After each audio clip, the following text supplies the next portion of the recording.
ক্যালিফোর্নিয়ার এক অভিশপ্ত গ্রাম গোল্ডেন ভ্যালি, যেখানে কোনো বাচ্চার জন্ম হয় না।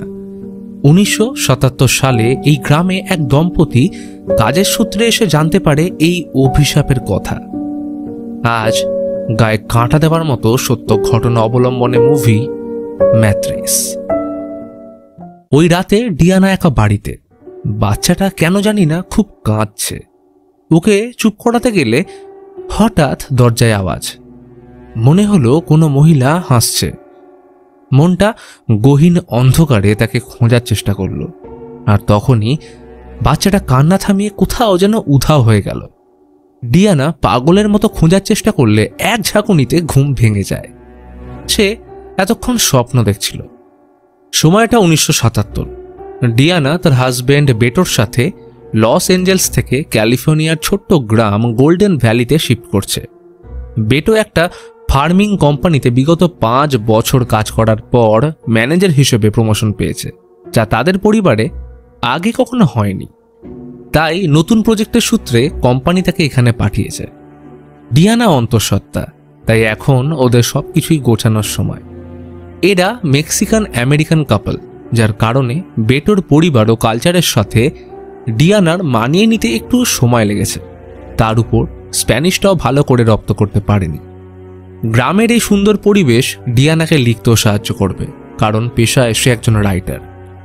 বেটোর কোম্পানি ওদের জন্য একটা পুরনো কিন্তু বড় বাড়ির ব্যবস্থা করে দিয়েছে।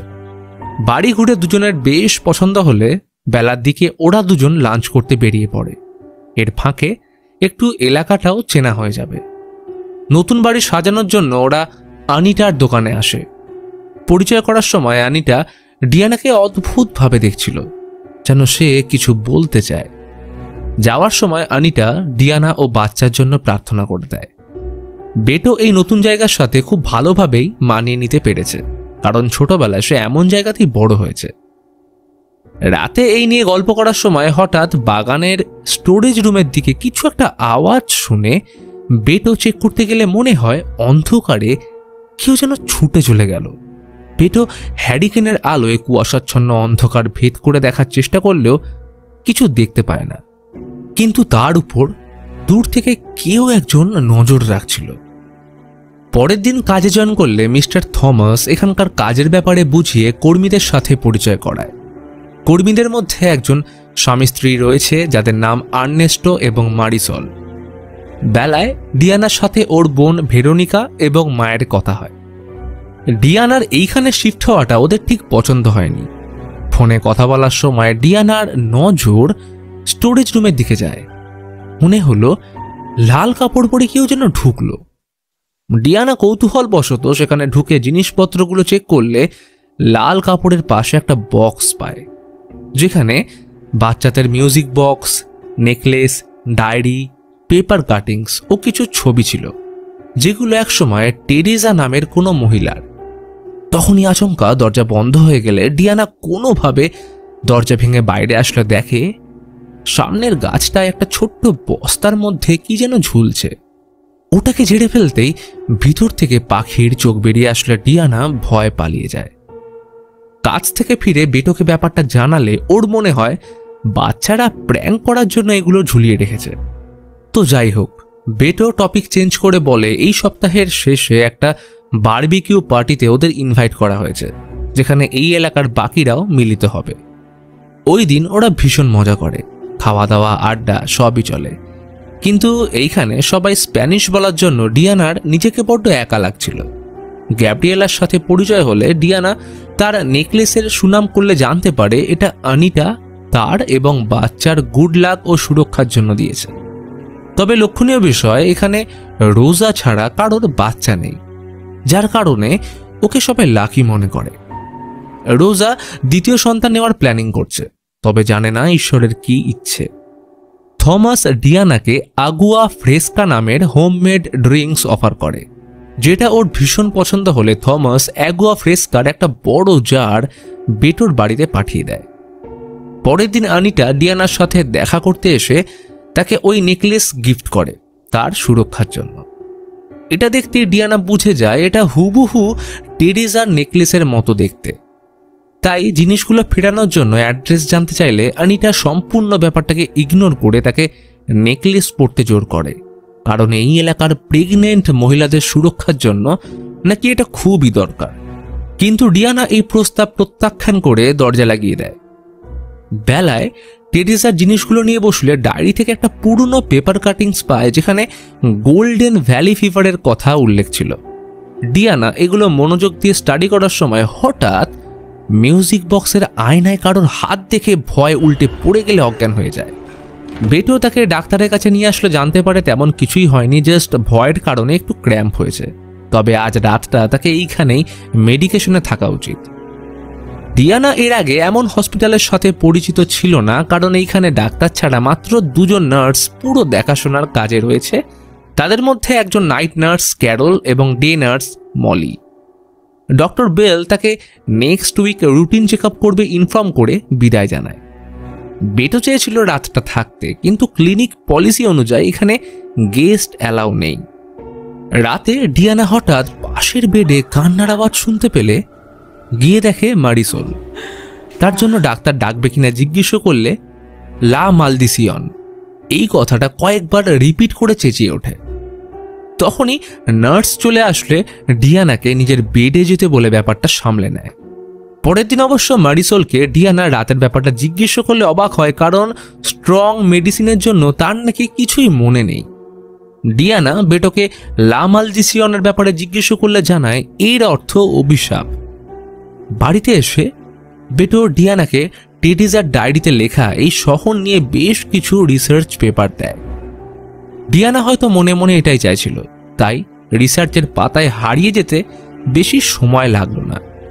ডায়েরি লেখা ও বেশ কিছু পেপার কাটিংসের তথ্য অনুযায়ী এই শহরের কর্মীরা এক অদ্ভুত জ্বরে আক্রান্ত হয় যার নাম ভ্যালি ফিভার।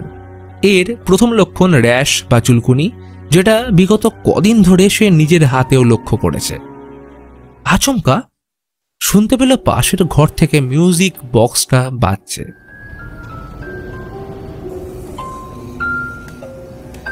বাচ্চার বেডের উপর বক্সটা রাখা। সেটাকে বন্ধ করে ফিরতেই ডিয়ানা এক ভয়ানক প্রেতাত্মাকে দেখে আঁতকে উঠল। ভয়ঙ্কর চিৎকার করে সব যেন ঝড়ের বেগে বয়ে গেল। পরের দিন ডিয়ানা আনিটার সাথে দেখা করে এবং টেরেজার রিসার্চ পেপার দেখিয়ে বলল এখানকার কৃষক বা বাগানের কর্মীরা ফসলে এমন কিছু কীটনাশক ব্যবহার করছে যেগুলো মানুষদের জন্য হানিকারক, এমনকি যারা কাজ করছে তাদের জন্য এটা মৃত্যু পর্যন্ত ডেকে আনতে পারে। কিন্তু টেরেজা সব রহস্য উদ্ঘাটন করার পর হঠাৎ কেন নিখোঁজ হয়ে গেল। তবে এই মুহূর্তে যদি আনিটা কীটনাশকের ব্যাপারটা সবাইকে বলে তাহলে আশা করি সবাই শুনবে, কারণ এইখানে তার কথা সবাই বিশ্বাস করে। তবে আনিটা সবকিছু উপেক্ষা করে ডিয়ানার হাতের র্যাশ দেখে বলল তুমিও তো এই অভিশাপের কবলে পড়ে গেছো। আসলে এই এলাকা শুরু থেকেই অভিশপ্ত এবং এটা কোনো বানানো গল্প নয়। কিন্তু ডিয়ানা মানতে না চাইলে আনিটা বলে সে তো কোনোদিনও খেতে কাজ করতেই যায়নি, তাহলে বাড়িতে বসে ডিয়ানা কি করে এই রোগের শিকার হলো? সত্যি বলতে এই প্রশ্নের উত্তর ডিয়ানার কাছেও নেই। তাই বাড়ি ফিরে বেটোকে এই ব্যাপারে জানিয়ে থমাসের সাহায্য নিয়ে সবাইকে কীটনাশকের ব্যাপারে জানাতে রিকোয়েস্ট করে। কিন্তু সদ্য বদলি হয়ে আসা ম্যানেজারের এই গাঁজাখুরি গল্পে শ্রমিকদের কাজ বন্ধ করাটা নিতান্তই বোকামি। এছাড়াও বেটো সচক্ষে কাউকে অসুস্থ হতে দেখেনি, এমনকি নিজেও হয়নি।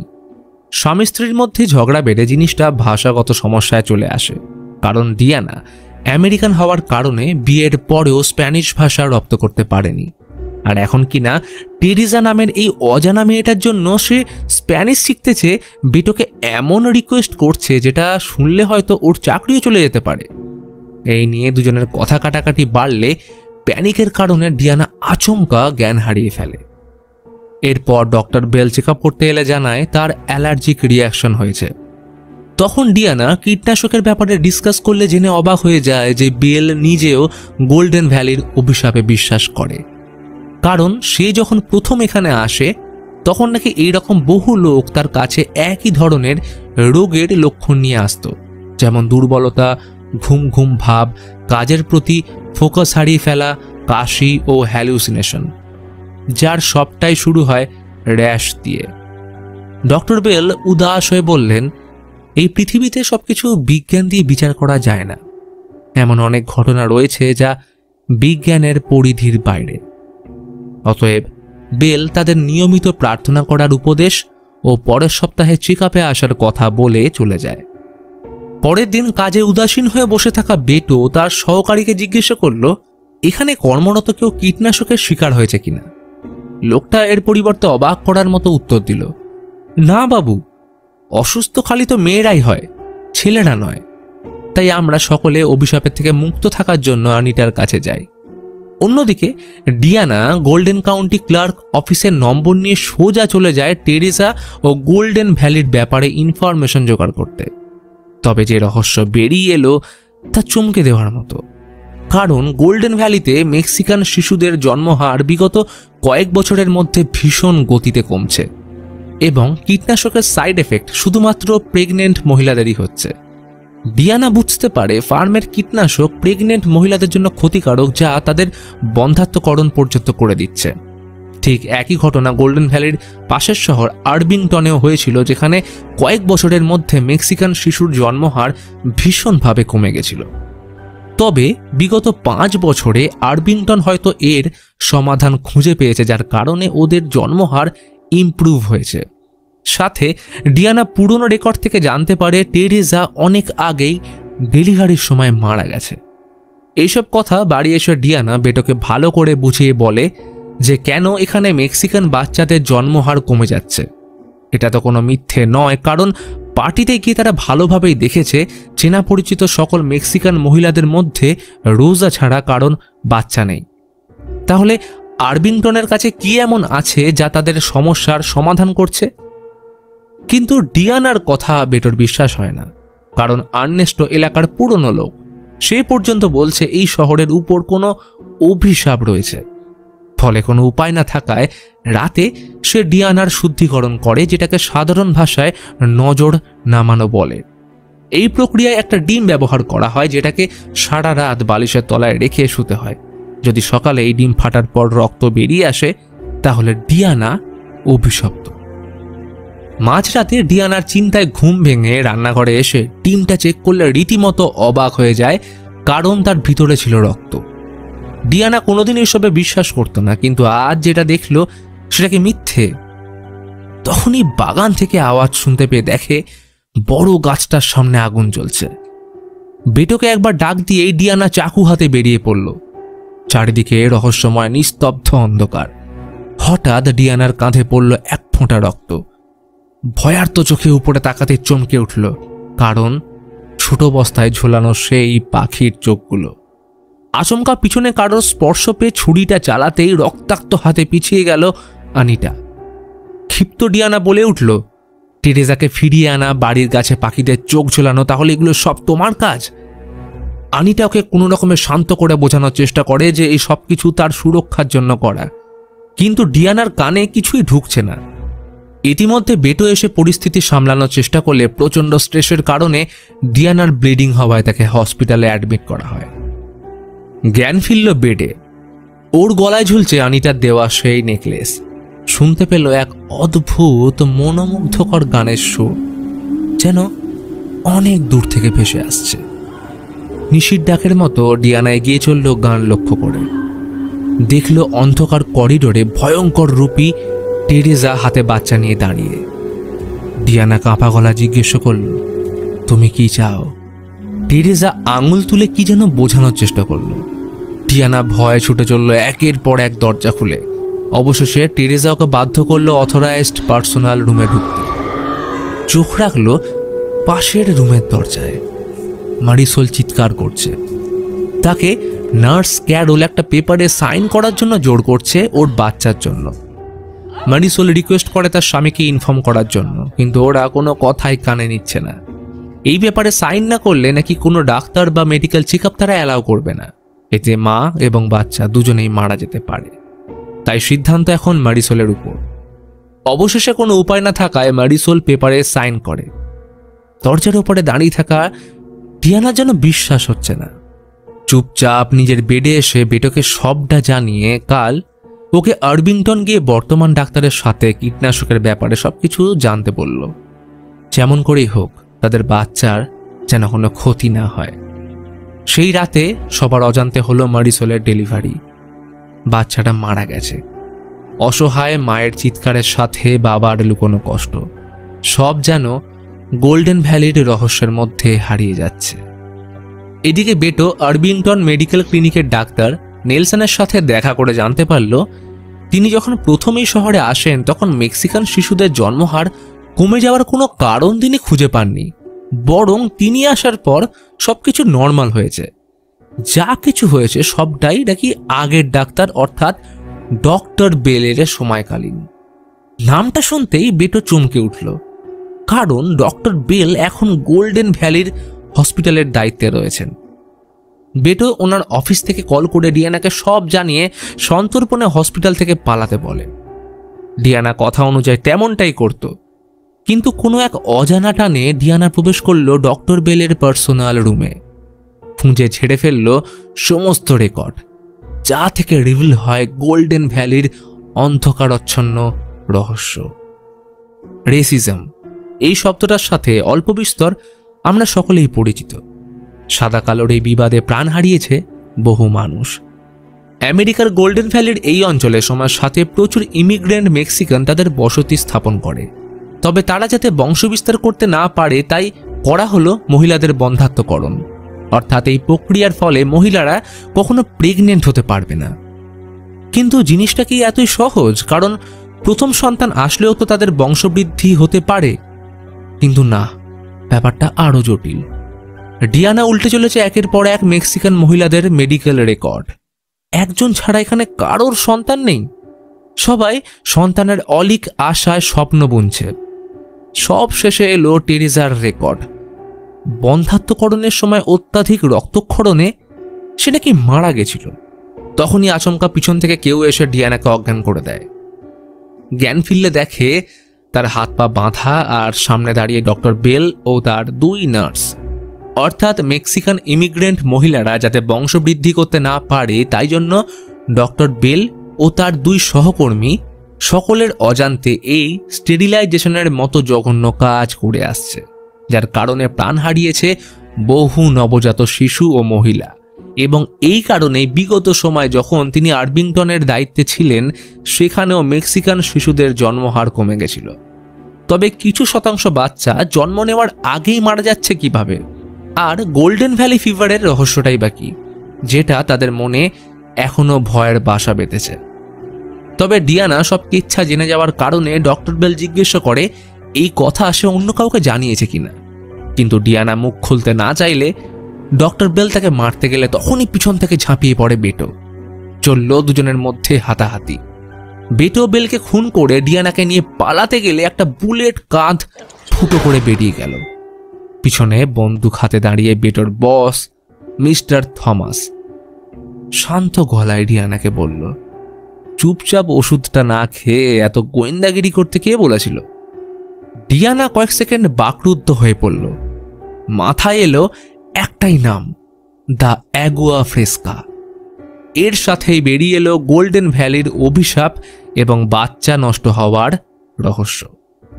আসলে এই শহরের মহিলারা কখনোই কীটনাশক বা অভিশাপের কারণে ক্ষতিগ্রস্ত হয়নি, বরং সবটাই ছিল দ্য অ্যাগুয়া ফ্রেস্কার এফেক্ট। যখনই কোনো নতুন মেক্সিকান ইমিগ্রেন্ট পরিবার এখানে আসতো তাদের ইনভাইট করা হতো একটা পার্টিতে গেট টুগেদারের জন্য, আর সেখানেই মহিলাদের টার্গেট করা হতো দ্য অ্যাগুয়া ফ্রেস্কা জুসের দ্বারা। এরপর সেটা অতিথি আপ্যায়ন হোক বা ভালোবাসার প্রকাশের মাধ্যম, মিস্টার থমাস একটা বড় জারে দ্য অ্যাগুয়া ফ্রেস্কা ভরে তাদের বাড়িতে পাঠিয়ে দিত, এবং তার মধ্যে ছিল বিষ।